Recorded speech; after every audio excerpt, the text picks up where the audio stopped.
이렇게 무화과 나무 위에서 잎사귀 외에는 못 봤다는 거예요. 무성하기만 하지 아무것도 열지 안 했다는 거예요. 나무에 열매가 없음을 지금 연이어 말하는 거예요 지금. 그래서 무화과 나무 잎사귀밖에 없으므로 어떻게 했다는 거예요 지금. 그 나무를 저주했다는 거예요 지금. 그래 무화과 나무를 향해 저주부터 저주하며 영원토록 내게서 열매를 맺지 못하리라. 지금 이렇게 한 거예요 지금. 이처럼 무화과 나무를 저주하심으로써 주께서는 무화과 나무가 상징하는 이스라엘 민족을 지금 얘기하는 거예요. 이스라엘 민족을. 그리고 전 세계의 민족을 얘기하는 거예요. 열매가 없는 것은 전도를 얘기하는 거잖아요. 이스라엘을 먼저 얘기하자면 이스라엘 민족에게 임할 심판을 지금 얘기하고 있는 거예요. 좀 심판을. 너희들에게 이스라엘 백성은 뭐예요? 유태인들은 하나님이 그 소수의 민족을 택하여 세워서 제사장의 나라를 세웠잖아요. 그 나라를 제사장을 세웠다는 건 뭐예요? 자기네들만 잘 먹고 잘 살라는 게 아니잖아요. 이웃 나라들에게 복음을 전하라고, 예수님의 나라를 왕국을 전하라고 세운 소수의 나라잖아요. 1000만 명도 안 되는 그 나라, 800만 명밖에 안 되는 그 나라를, 소수의 민족을 세운 것은 제사장의 나라가 되어서 너희의 나라를 통해, 너희의 민족을 통해서 주위에 있는 민족들에게 복음을 전하라고, 하나님의 왕국을 전하라고 세웠는데 그 짓거리를 안 하고 있는 거야. 도리어 이방인들을 추방을 하고 이방인들을 업신여기고 그렇게 살았다는 거예요. 열매를 안 맺었다는 거예요. 무화과 나무에 열매가 없다는 거는 도대체 몇천 년 동안 뭐 했냐 니네들. 열매를 맺지 못하고 많은 나라들에게 복음을 전하라고 했는데, 삼손 봐봐요. 삼손? 삼손도 마찬가지예요. 사사 삼손도. 그 다음에 또 요나의 표적, 요나도 마찬가지죠. 구약 때 요나도 이제 그 사사기에 나오는 거니까 뭐예요? 이방에게 복음을 전하라고 다시스 복음을 전하라고 했더니 다른 데로 도망을 가는 거예요. 배를 타고 이 요나가. 그러니까 하나님께서 그냥 태풍을 불어가지고 이 배가 그냥 못 가게 만드는 거 아니에요. 그래가지고 배가 못 가니까 막 풍랑에 막 난파될 나가니까 막 모든 뱃사공들이, 거기 탄 사람들이 막 자기 신들을 부르며 막 기도했잖아요. 근데도 안 되는 거야. 근데 가만히 보니까 이 요나라는 놈이 한쪽 구석대에서 잠자고 있는 거야. 그러니까 야 이 새끼야 너 뭐해? 와서 같이 기도해야지. 빨리 너의 하나님을 불러. 그러니까 요나가 뭐라고 그래요? 야 선장아, 나를 저 바다에다 버려. 그러면 해결돼. 그러니까 그건 안 되지. 어떻게 사람을 살려야지 죽이냐 그러는 거잖아요. 뭐 성경말 풀 해석하자면 그거예요. 그러니까 걱정 말고 나 버려. 그래도 안 버리는 거예요. 그러니까 하나님은 풍랑을 더 세게 해갖고 막 배가 뒤집힐 지경인 거야. 이제 뭐 물이 찰 지경인 거. 그러니까 아이고 알았다 할 수 없지. 네 말대로 그냥 모르겠다고 던져버린 거예요, 바다로. 그러니까 어떻게 됐어요? 하나님 미리 준비해놓은 고래 뱃속에 그냥 들어가 버린 거 아니에요. 그러면서 잔잔해진 거 아니에요. 그러니까 저기가 요나가 고래 뱃속에서 3일 동안 있었잖아요. 그것도 또 상징하는 게 있어요. 3일 동안 있는 것도. 3일 동안 기도하니까 하나님이 고래에게 뱉게 만들어 갖고 그 성, 무슨 성이죠? 거기가 시리아의 수도 아니에요. 거기다 뱉어버린 거야. 거기가 어디야?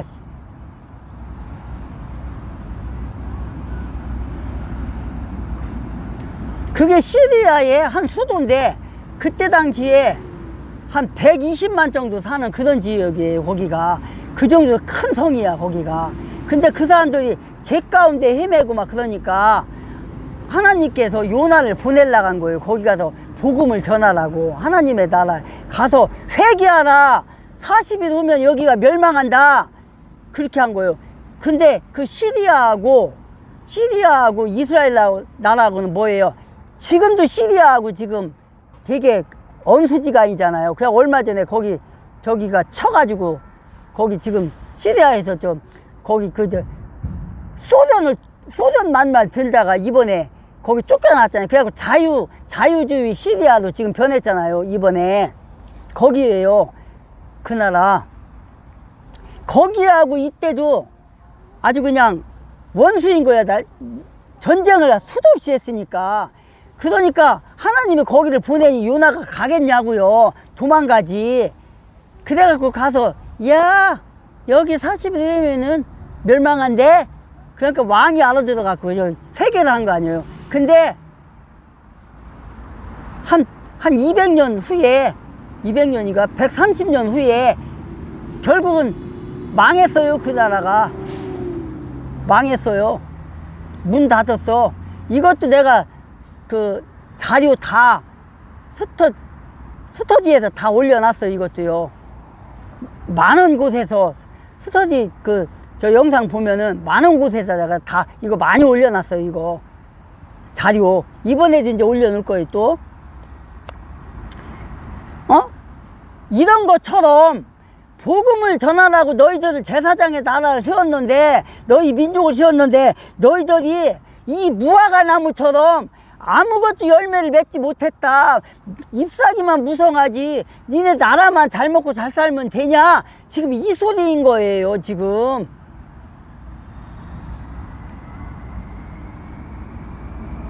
열매를 맺지 않으면 이렇게 되는 거예요. 그래서 예수님께서 저주를 하신 거예요. 제자들에게는 기도의 능력을 교훈하신 거고 이스라엘 민족에게는 복음의 복음의 역사를 나타내지 않은 것을 책망하는 거고 지금 이렇게 되는 거예요. 지금. 그리고 또 한 가지가 있습니다. 그렇게 이방 민족들에게 복음을 전하라고 세운 이스라엘이라는 나라가 민족주의를 앞세워서 안전하니까 잎사귀만 무성하지 쓸데없다는 걸 지금 말하는 거예요. 그리고 아까 얘기했던 두 번째는 뭐냐. 이때 시기가 언제입니까? 이때 시기가 1절부터 특히 2절 말씀 한번 보겠습니다. 2절에 보면은 이렇게 돼 있어요. 그들에게 이르시되 너희 맞은편 마을로 들어가라. 그러면 즉시 너희가 매여 있는 나귀와 그것과 함께 있는 어린 수나귀를 보리니 그것들을 풀어서 내게 끌고 오라. 이렇게 돼 있어요. 그 다음에 4절에 보니까 5절에 보니까 너희는 시온의 딸에게 말하라. 보라 내 왕이 내게 오느니라. 그는 온유하여 나귀 위에 앉되 나귀 새끼 곧 어린 순나귀 위에 앉았으니라 하였더라. 7절에 보니까 그 수나귀와 어린 수나귀를 끌고 와서 자기들의 옷을 그것들 위에 얹고 그분을 그 위에 태우니라.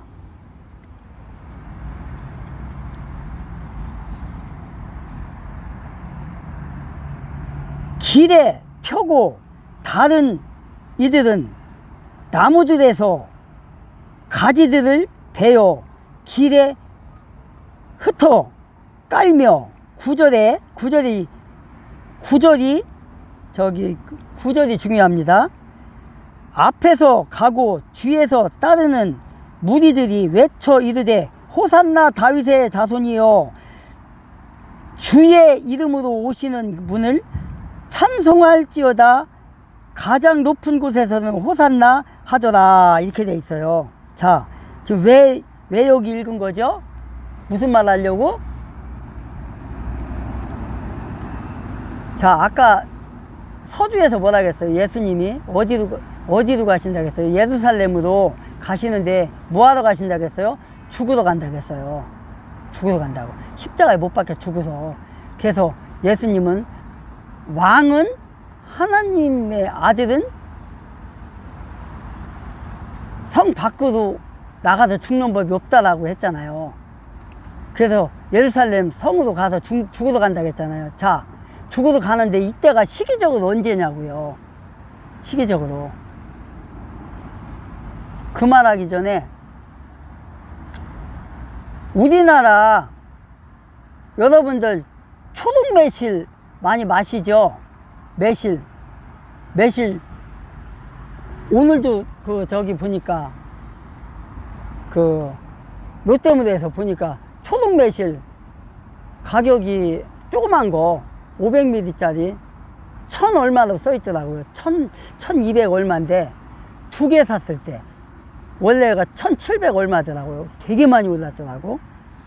그 매실즙을 만들기 위해서 매실을 따잖아요. 그게 언제 열어요? 4월달에 열어요. 4월달에 여는데 그거 열기 전에 이제 꽃이 피고 열잖아요.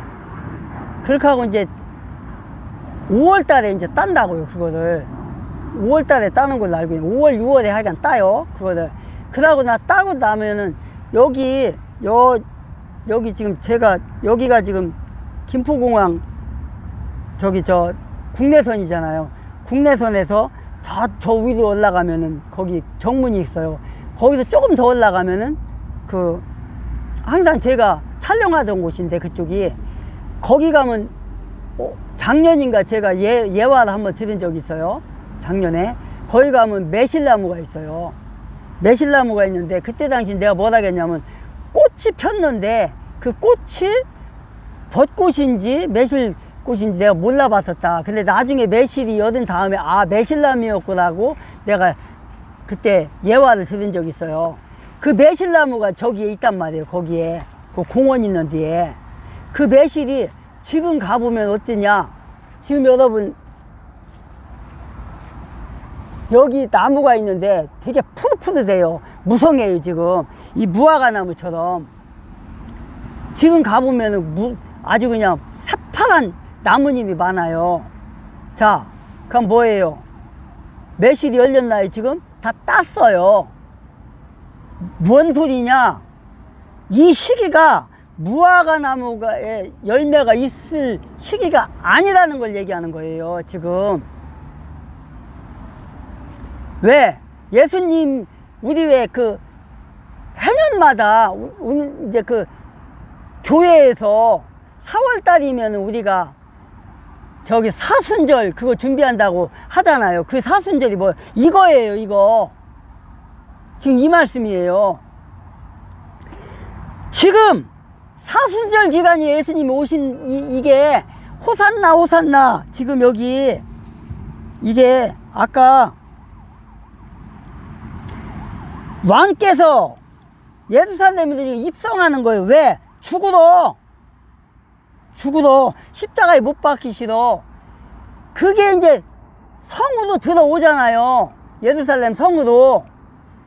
그래서 지금 조랑말? 나귀를 타고 들어왔잖아요. 나귀 새끼를 타고.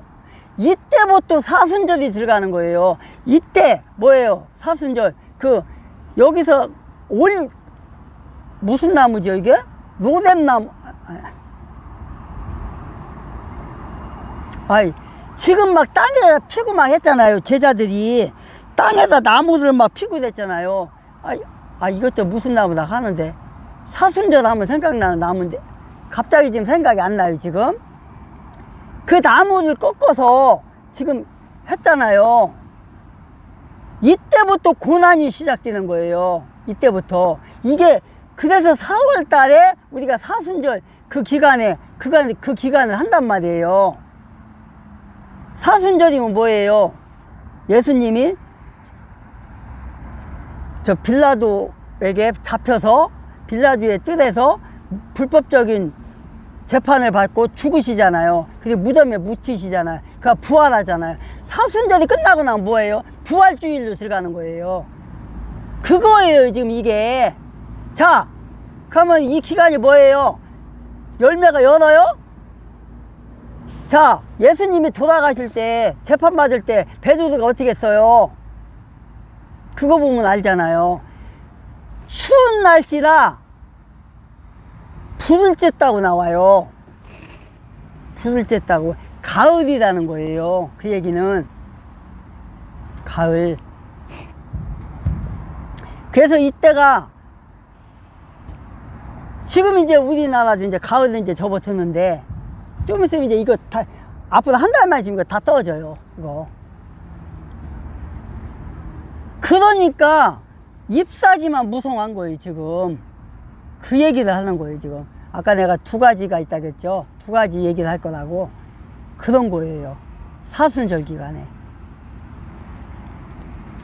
가을에 나는 열매가 있고, 여름에 나는 열매가 있어요. 오늘도 이제 롯데마트 들려서 왔다고 했잖아요. 거기 가면은 무화과가 지금 있어요. 무화과 열매가. 지금. 근데 지금은 이제 그 무화과가 온상으로 해갖고 많이 나와요. 계절을 거의 안 가지고 나와요. 근데 지금 무화과 철인가 봐요. 지금 나오고 있어요. 예, 그 얘기를 하는 거예요, 지금. 잎사귀가 무성하다는 건. 아까 매실나무가 지금 무성하다고 했잖아요. 근데 4월 달에 땄다고 했잖아요. 다 떨어지고 그랬어요, 4월 달에. 와봤었어요, 그때. 그런 거예요. 그런 거.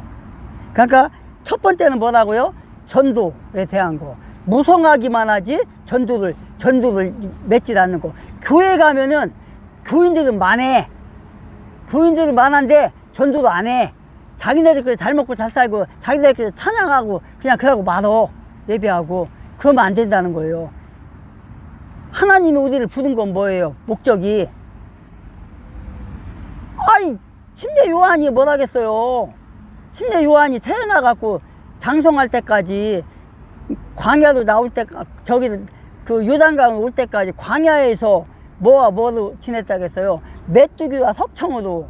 그냥 돌에서 나는 그 꿀과 메뚜기만 먹고 살았다는 거예요. 이것도 내가 다 했어요. 초등학교 스터디에서. 이게 어디서 뭐를 예를 들었냐면 내가 사도행전에서 했던 것 같은데 모르겠어요. 사도행전에서 했는지 거기서 했을 것 같아요. 거기서 했나? 마태복음에서 했나? 앞에서 했어요. 침례 요한도 광야에서 장성에서 그 저기로 나올 때까지 저 30세에 나왔잖아요. 그러니까 왜 그래요? 예수님이 30세부터 전도를 시작했잖아요. 침례 요한이 6개월 먼저 태어났고 침례 요한이 부르짖으며 이렇게 했고 그 다음에 그 아까 침례 줄 때 요단강에 침례 줄 때 내 뒤에 오는 사람이다가 아까도 했잖아요. 그렇게 했어요. 그래서 요한도 그랬고 침례 요한도 그랬고 예수님도 30세부터 약 30세부터 전도를 시작했고 침례 요한도 그때 시기에 시작을 했다. 그렇게 된 거예요. 그렇게 하고 이제 요한이 이제 나중에 순교당하죠. 그것도 다 했어요. 지금 그겁니다. 지금 이게. 그래서 영원토록 너에게서 아무 열매도 자라지 못하느니라. 19절 마지막 게. 그래서 이 무화과 나무가 저주받은 사건은 우리에게 그러면 무엇을 깨닫게 해주는가? 무화과 나무는 이스라엘 민족을 상징하는데 그 나무에서 열매가 안 열리면 어떻게 되는 거예요? 나무가 잎사귀는 무성했으나 정작 열매는 지니지 못했던 이스라엘 나라처럼, 응? 이스라엘 사람들은 종교의 외양만 잘 갖추고 있었지 하나님을 믿는 믿음의 실과 열매는 맺지 못했다는 걸 얘기하는 거예요. 지금 자기들도 믿음이 없었고 또 믿음이 없으니 어떻게 돼요? 이방 민족들에게 복음을 전할 수가 없는 거잖아요. 그렇잖아요. 그래서 믿음의 결실적인 경험은 나타내지를 못했다. 응? 결국 열매 없는 무화과 나무가 저주를 받아 말라 죽는 것처럼, 버림받아 되는 것처럼 이스라엘도 로마의 속국이 되어서, 바벨론의 속국이 되어서 그렇게 됐다는 거예요. 응? 바벨론에 언제 속국이 되었어요? 바벨론에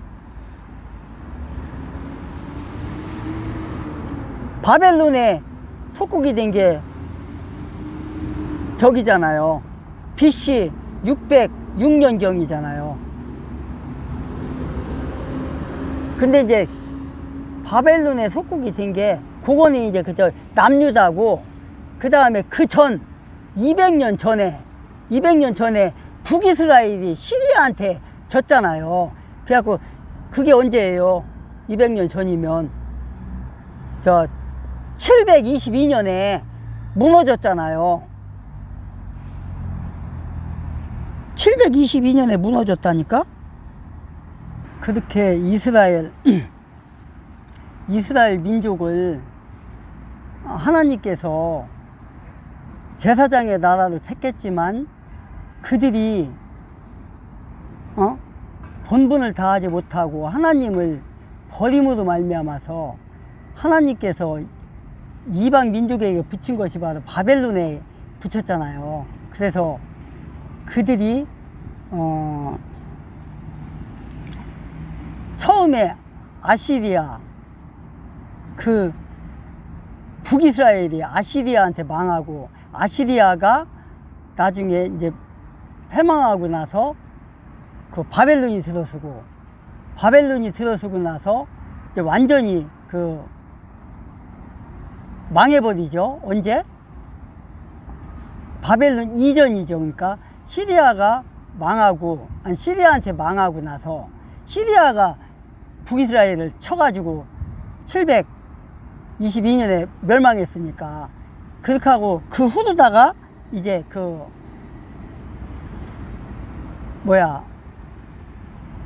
저기에 의해서 시리아의 황제에 의해서 남유다가 이제 침입을 받잖아요.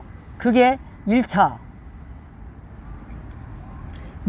그 유다 전쟁, 그리고 2차 전쟁, 그 다음에 3차에 가서 완전히 무너지죠. 그게 저 586년에 이제 멸망하는 건데, 그렇게가 돼가지고 이제 그 1차 전쟁 때 그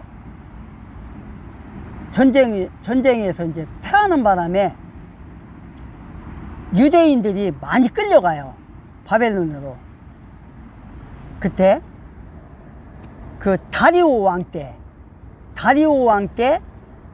누가 끌려가냐면, 여러분들 저 다니엘서 있잖아요. 다니엘서, 성경 구약 다니엘서가 다니엘이 쓴 거잖아요. 그게 다니엘서 보면 다니엘하고 사드락과 메삭이 그때 끌려가는데, 그때 당시 끌려갈 때 거기에는 뭐 다니엘과 메삭과 아벳느고만 이렇게 나오지만, 그때 당시에 한 1000여 명이 그때 끌려가거든요. 그때 지식 있는 사람들이 많이 끌려간다고, 이스라엘 백성들 중에서 권력자들이. 그렇게 1차 전쟁 때 그렇게 끌려가고 2차 전쟁 때가 그 후로다가 몇 년 있다가 또 그 아들에 의해서 또 끌려가요. 그때 2차 전쟁 때가 그때가 BC 520 몇 년인가 하여간 곧작 저짝이에요. 하여간 확실한 날짜는 잘 모르겠고 시기는 그때는 가물가물한데 그때 누가 끌려가냐? 성경에 보면은 에스더라는 성경이 있어요. 에스더 왕후 모르드게 나오는 거. 그 하만에 의해서 그 유태인들을 멸망시키려고 아하스웨로 왕을 꼬셔가지고 이렇게 유대인들을 다 죽이려고 저 하만이 장대 그 50m짜리 50규빗이죠. 50규빗이면 한 규빗에 이게 이제 규빗인데 그 이스라엘 성전 질 때 몇 규빗 있잖아요. 그게 한 규빗이 몇 센치냐면 우리나라 자로 따졌을 때 40cm에서 45cm예요. 그게 그러면은 50규빗이면 몇 미터야 도대체? 엄청난 높이잖아요. 50규빗이면 한 규빗이 45cm니까 40cm에서 45cm니까 그러니까 한 3m가 넘는 거죠. 그게 그 정도의 높이를 장대를 씌운 거야. 거기다가 누구 죽이려고? 저 하만이 그 에스더와 그 모르드게를 죽이고 유태인들을 죽이려고. 근데 거기서 기도를 통해서 하나님께서 역사하셔가지고 어떻게 돼요? 하만이 세운 그 장대에 자기가 죽는 거야. 자기 아들, 딸들이 다 죽는 거야. 거기서 자녀가 그렇게 망해버리는 거예요. 자, 그렇게 망한단 말이야. 지금 에스더 이제 그걸 얘기하는, 왜 에스더 얘기를 했냐고, 제가요. 2차 전쟁 때 에스더를 비롯해서 그때 관원들이 그때도 한 200명이 끌려가요. 그때도. 그러니까 에스더는 뭐야? 왕가야, 왕가. 공주란 말이에요. 왕가 족속이야. 그러니까 거기 가서도 왕비가 된 거야. 그게. 그때도 많은 사람들이 끌려가요. 그 다음에 3차 전쟁 때 이제 어떻게 돼요? 저 BC 586년에 완전히 멸망을 하는 거예요. 3차 전쟁. 그게 바벨론에 의해서 다 망하는 거예요. 그게. 그렇게 하고 나서 꽤 오랜 시간이 흘러요. 오랜 시간이 흘러갖고 뭐가 나오냐면은 이거 이제 어저께 이제 그 우리 누나하고 이제 얘기하다가 이제 전화가 끊어졌는데 고레스 왕에 의해서 고레스 황제죠. 그러니까 바벨론의 페르시아의 황제니까 메대와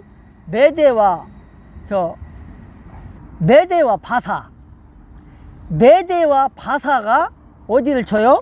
바벨론을 치는 거야. 메대 나라와 바사 나라가. 그래갖고 그게 뭐가 돼요? 페르시아가 되는 거예요. 그게 고레스예요. 고레스. 그게.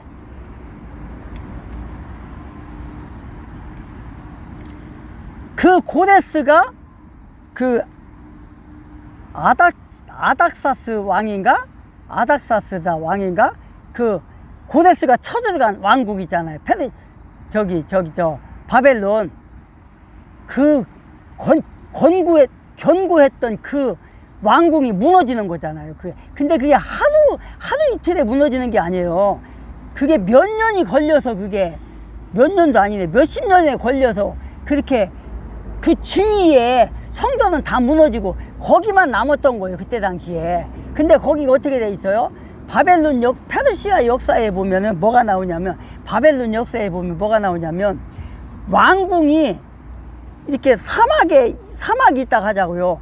거기를 성을 쌓아가지고 왕궁이 층층으로 돼가지고 아주 그냥 광주시당이 이런 트럼프 대통령에 대해서 뭐 조폭, 양아치 뭐 이런 표현을 쓰는 뭐 마피아식 날강도 짓을 하고 있다 뭐 이런 것들을 하고 있는 데다가 공식적으로 이름을 올렸습니다. 더불어민주당 광주광역시당 이름으로. 국내 여론이 아하. 그만큼 반중성서 강하다. 예. 또 캄보디아 사태에 분노했다. 예. 이걸 민주당에서도 일부는 인식하고 있다는 거예요. 아하. 그러니까 저는 아무리 협중 딱지를 붙여도 예. 다음 그만큼 우리 국민들 사이에 반중 정서가 높다는 거 아직까지 민주당의 친중 사대주의자들이 이해를 못하고 있는 겁니다. 근데 전 이해하기 어려운 게요. 이 기사에 보면 중국 혐오 내용을 담은 현수막 이렇게 제목이 달려서 있는 내용이, 현수막 내용이 뭔지 아세요? 뭔가요? 좀 아까 잠깐 보여드렸습니다만은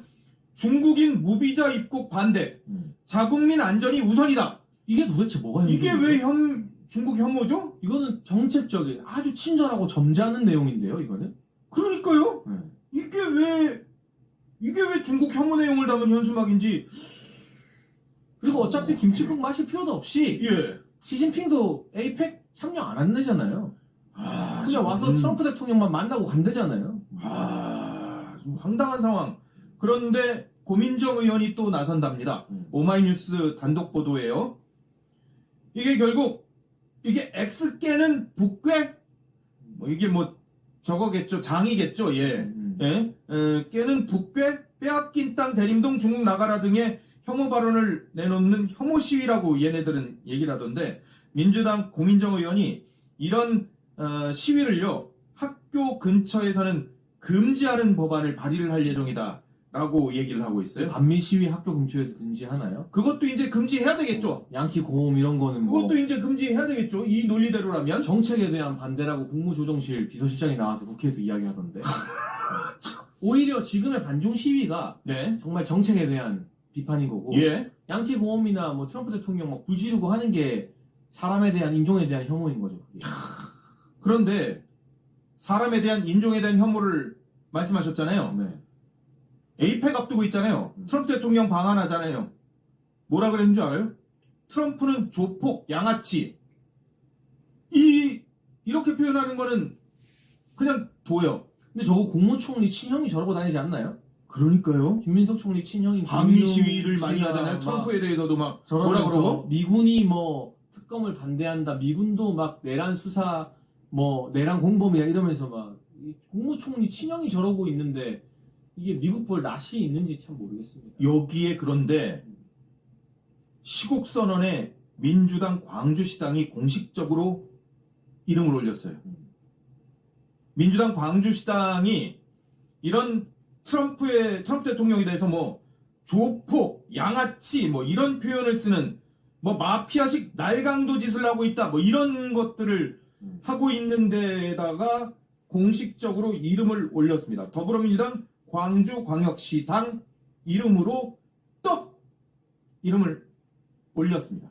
뭐 진면목이 드러난 것 같아서 그렇게 놀랍진 않습니다. 근데 이거 자기들은 그럼 이걸 뭐라고 논리를 펼치겠어요? 트럼프 대통령은 욕을 해도 되는 건가? 시진핑에 대해서 이렇게 똑같은 표현을 쓰면은 혐중이라 그럴 거 아니에요? 근데 이제 국무조정실의 비서실장이 국회 나와서 예. 반미 시위는 되고 안 되고, 예. 아니죠, 반미 시위는 된다 했다. 헷갈린다. 하도 이상한 까마리 액젓을 많이 그러니까요. 들켰더니, 예. 반미 시위는 정책에 대한 시위라 괜찮고, 예. 반중 시위는 사람에 대한 비판이라 혐중이다라고 하는 거 보니까 시당 정도가 저러는 게 그렇게 놀랍지가 않습니다. 고위공직자가 국감 나와서 저러고 있는 판에. 그러니까요. 근데 그런 발언들이 미국 당국에 다 보고돼요. 다 보고 되죠. 제가 최고위원 할 때 경험으로는 미 대사관이 국내 정보를 굉장히 광범위하게 수집하고 아니, 있기 때문에 당연히요. 그럼요. 저는 전부 다 트럼프 대통령 측근들 귀로 들어간다고 보면 됩니다. 그럼요. 이 황당한 상황들. 그런데 이분이 또 입을 벌리셨어요. 유시민 씨. 미군을 빼도 별 상관없어. 야, 그리고 LG하고 현대차 좀 손해보면 되는 거 아니야? 우리 좀 아깝긴 한데 손해보면 돼. 아니, 이런 말을 어떻게 이렇게 쉽게 내뱉을 수 있나요? 저는 유시민 씨를 그렇게 비판하고 싶지 않습니다. 그래요? 왜냐면 언행일치 하시는 분이니까. 아, 그래요? 본인이 이제 60대 이상이 돼서 아, 과거 자신의 발언이 틀리지 않았다는 걸 내가- 스스로 증명하고 계신 분이라 아, 저분한테 열받을 때마다 화를 내지 말고 아, 유시민 씨는 지금 자기 한 몸 바쳐 언행일치를 하고 있다. 그렇게 생각하면 시청자분들의 화가 조금 누그러들지 않을까. 아, 화도 뇌사도 아니죠. 뭐 이게 뭐 이제 뭐 이분이 얘기하는 게 뭐 60 넘어서 하시는 그러니까 거니까 본인 말로. 아픈 분이라고 생각하면 돼요. 저분은 치료가 필요하다. 아픈 분이다. 네. 요즘 뭐 낚시하러 다니면서 낚시 방송 하시면서 계속 뭐